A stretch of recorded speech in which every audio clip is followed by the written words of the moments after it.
طب مين هو مصطفى ابو حجر؟ تعال احكي.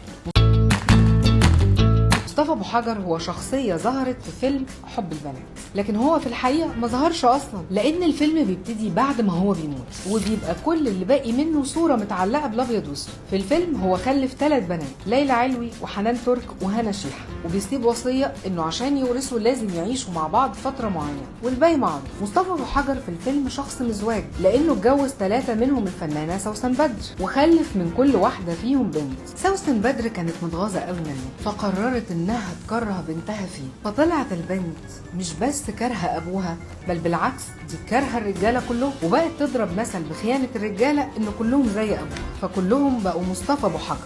انت قلت لي ان كلهم مصطفى ابو حجر. هي قالت الجمله دي من هنا وبس يا معلم، ماسوره ضربت في وش الرجاله كلهم. بقينا نسمع عن مصطفى ابو حجر ومصطفى ابو تورته واسامي كتير، والمشاعر متداريه وعنوان بيتنا زي ما كان، بس انت نسيت العنوان. الافيه هنا ان حنان ترك بتقول الجمله دي لما بتكتشف ان امها اتجوزت تاني. وامتى؟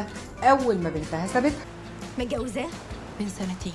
طبعا هو اكيد شبه كمال الشناوي او اكتر من كمال الشناوي ذات نفسه، بس هو ما كانش كمال الشناوي، هو كان شخص مش معروف. بس يا سيدي